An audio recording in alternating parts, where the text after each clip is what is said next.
What's up, guys? Welcome back to the infamous project. Today is going to be different.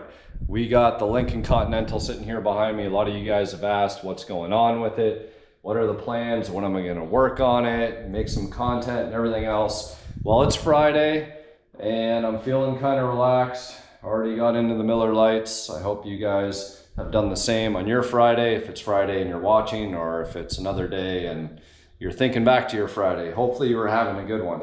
So I was at the Lone Star Roundup in Austin, Texas, maybe a month ago, and I went there instead of going to the Radwood show. The Radwood show was at COTA, which is Circuit of the Americas, and it focuses on, I believe, 90s cars, maybe 80s and 90s.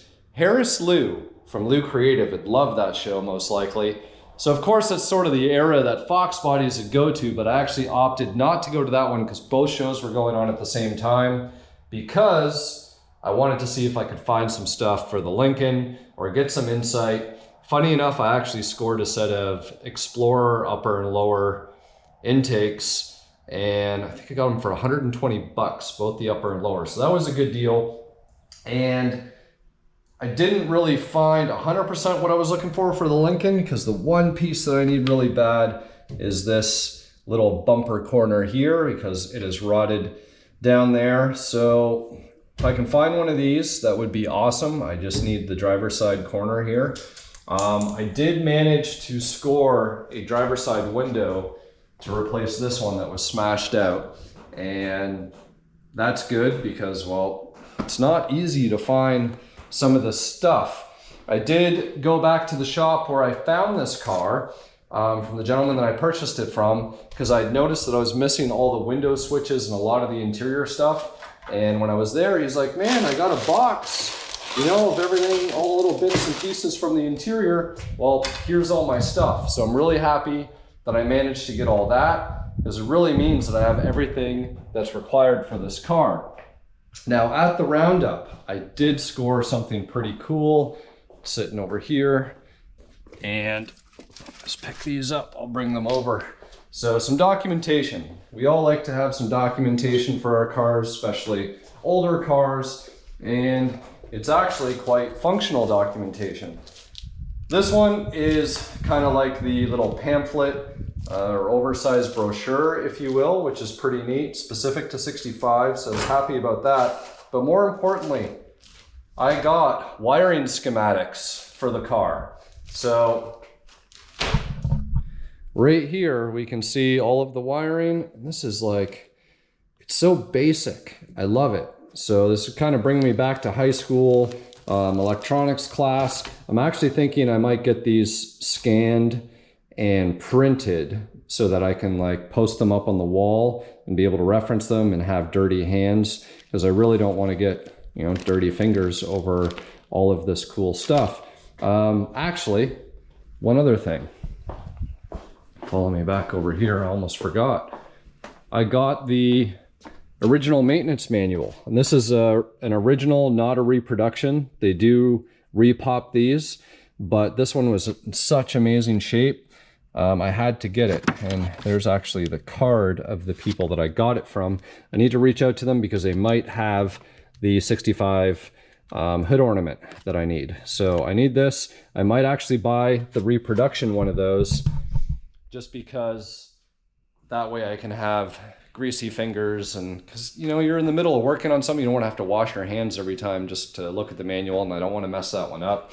That's sort of this is like the non-Fox Body episode. So hopefully you guys will enjoy it. It is still all Ford content.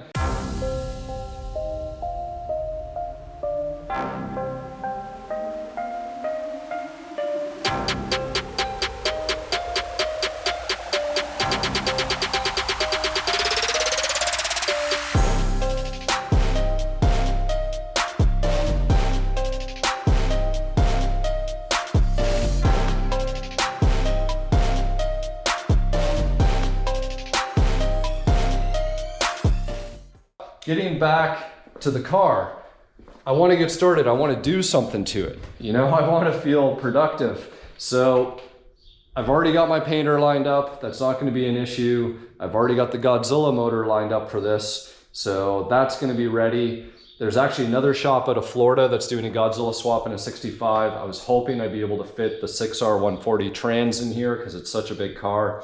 They told me you can't do it, and they're gonna go down to a 6R80 with a separate trans controller. So I'm gonna have to really judge for myself. I'll take some measurements. If I have to swap transmissions, then so be it, I gotta do it. But one thing that I wanna do, and hopefully I can actually do this today, be a nice little quick win, is I wanna do the pillar delete. And there's not much room here. Let me open the back door first. So one badass mod that people do is they remove the B-pillar right here. So the first thing to note is that this guy is not structural by any means, and it's only a couple little spot welds right here that we'll have to drill out. So what do we got? 1, 2, 3, 4, 5, 6, I believe. And similarly, there's a couple spot welds up here. So what some guys have done is they'll switch the, I believe it's the rear glass to convertible glass. Is shaped a little bit differently because the convertibles don't have this. So in order to achieve the look there, the question is, okay, if you delete this, and you got to go with all the convertible stuff. But I actually saw a video of a guy who came up with something where he kind of latches and clips this in on demand. And that way, if you need to roll the windows up and you need all your seals and everything, then, you know, you can kind of just keep it in the trunk or keep it hidden underneath the seat and just kind of hook it in, click it in place and roll your windows up and you should be good to go. But I'm going to try and mess with this. I'm going to see if I can get this guy out because like I said, I want to do something.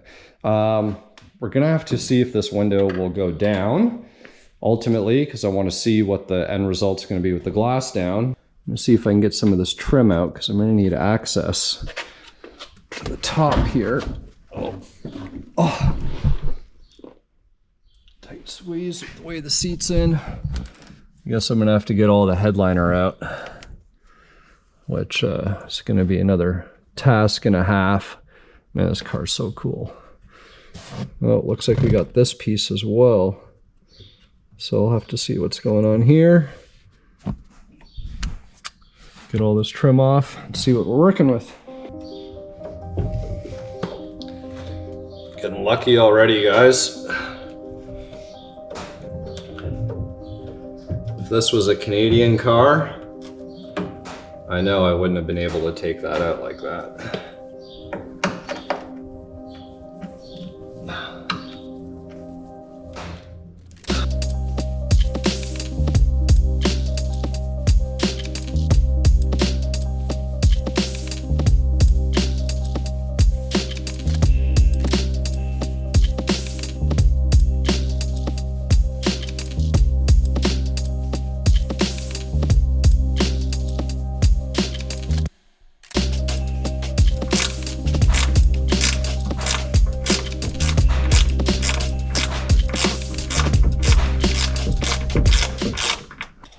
Damn GoPro's overheating. So I managed to get all the screws out. There was one that was fighting me in here. I managed to get it out.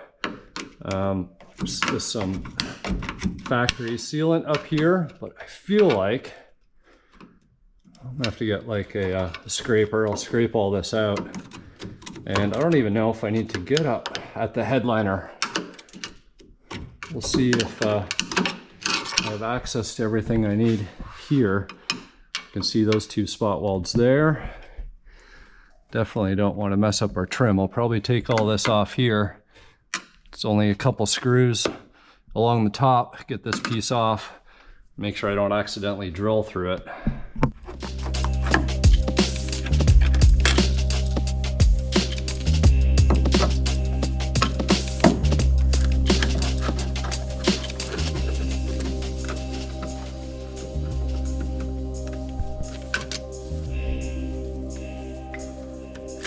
Go. Probably.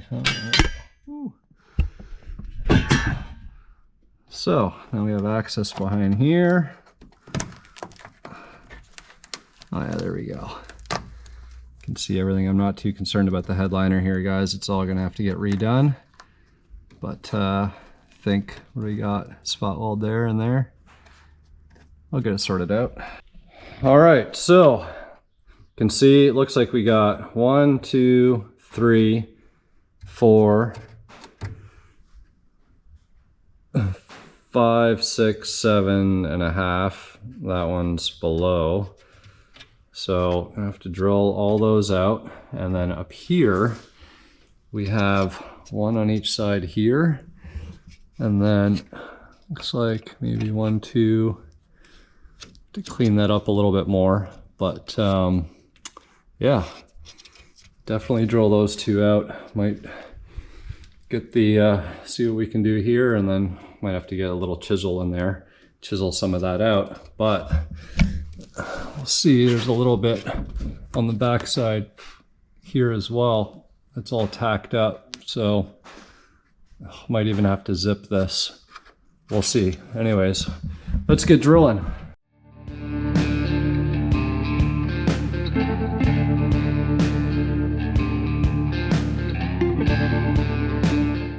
It is hot and the GoPro keeps turning itself off because it's saying that it's overheating. So I'm gonna need like a little ice pack or something for it. Anyways, I've gone and drilled all of the first round of holes here that I think that I needed to drill. So got some here, there, here. Got these 2.5. Those ones came straight through, and did these guys up here. So now I'm just gonna move up to a bigger drill bit to cover the whole surface of the spot welds. And hopefully we'll be able to break this guy loose and see about popping it out, and one step closer to cool stuff.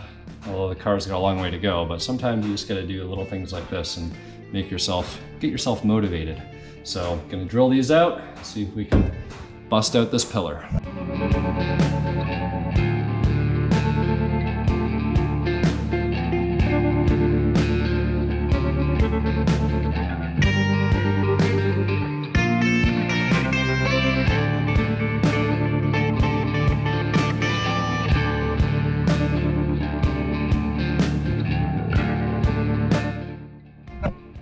All right, guys, I've got this loose.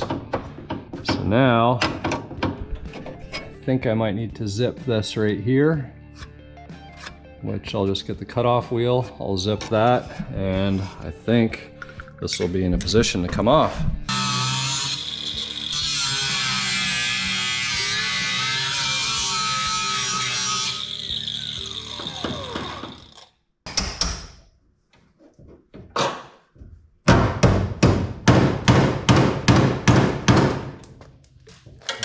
That's not holding on, there we go.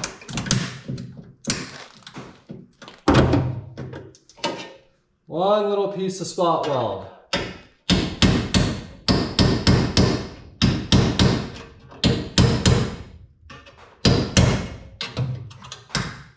Here we go. The pillar is out. All right, guys, it really wasn't that bad. Down here, you can see, which spot welds I had to get at, and didn't even really need that little half one, but that's fine. So everything is good there. Up here, you can see where I missed a spot weld here. It was just hard to see. No big deal. We'll be able to clean this up, and depending what I end up doing, like I said, if it's a matter of some sort of like hook and click, like a little buckle or a little latch, and I think that would be pretty cool. So you can see here's our gap now as a result. So I'm assuming that the convertible glass would obviously fill that void. Like I said, if I do the old little clip in place method, I think that would be good. Unless I can source all the convertible glass, then I can go about and do that. So maybe what I'll do is I'll mess around and try and get this driver's side window, what's left of it, out, since that's a danger for lacerations, and see if I can't get that glass out as well. And then that way we can see what it looks like with the doors closed and the window frames down.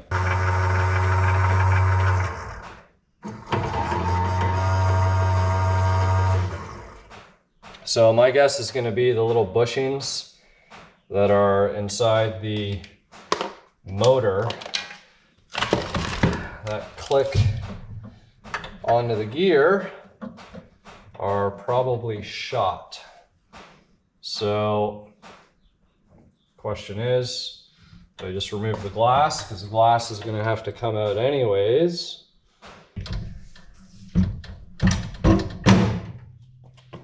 All right, one glass out. Oh. All right, let's get this driver's side one.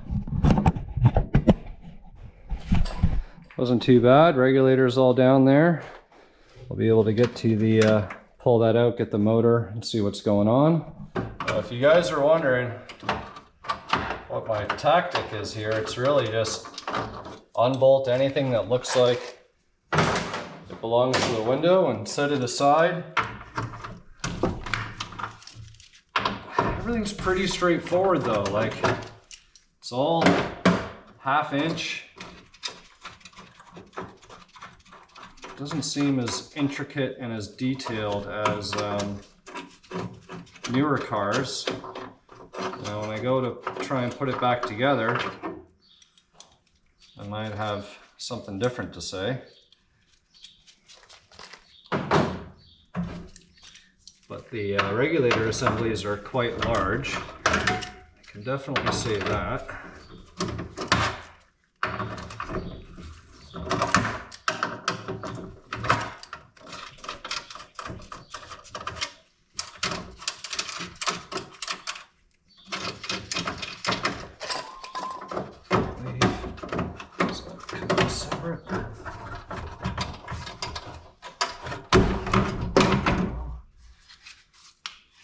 Just try and put everything back together within reason so you know where stuff goes that you took off.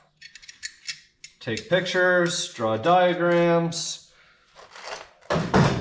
lay it out on the ground, whatever you have to do.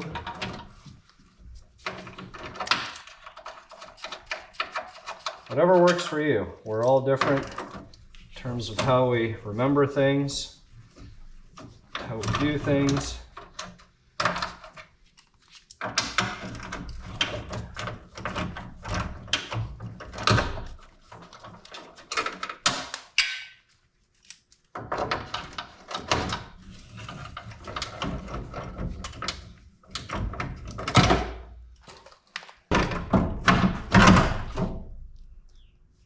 Regulator's down.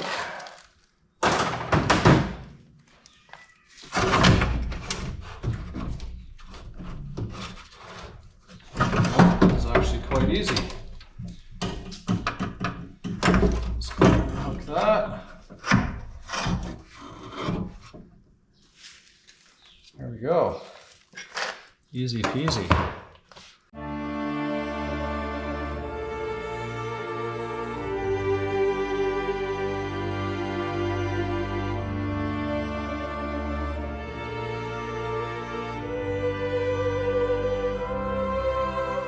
Try this out. Oh yeah. Look at how sweet that looks. Worth the time and effort, I would say. So I'm absolutely thrilled. I follow Suicide Slabs on Instagram. They're always posting the craziest Continentals and gives me inspiration, motivation. And I started seeing a lot of this B-pillar delete stuff. And it looked cool in the videos, looks cool in pictures. I tried to find a couple of YouTube videos on how to do it. There wasn't that much information. So hopefully this is going to help somebody else, because again, this is the first time I've ever worked on a Lincoln and it wasn't that hard. So maybe a little over an hour, everything's said and done, and I had to pull that trim off and I got to pull the glass and everything anyways before it goes to body and paint. So it's kind of a little bit of a process, but managed to get all those screws out without stripping anything, didn't break anything. Really happy, and now I got this badass look of no more B-pillar. So you guys are gonna have to let me know what you think, and I still gotta do the other side now. But I'm on my way, guys, so there'll be more Lincoln content. I'm gonna try and just set some time aside. Maybe it'll be like a Friday afternoon thing, drinking a couple beers, relaxing, and just slowly plowing through, because I don't want this just to be a paperweight. I'd like to see this run and drive under its own power in and out of this garage. So until next time, you guys are gonna have to let me know down in the comments what you think. I still don't know what color I'm gonna paint it or if I'm gonna leave it patina. The only thing for sure is that it's getting a Godzilla. It's gonna have the bloody guts inside, and anything else up for grabs. So we got air ride, wheel and tire choice, paint combination in terms of body versus the trim versus everything else. Let me know what you guys think, and we'll see you here next time on the Infamous Project.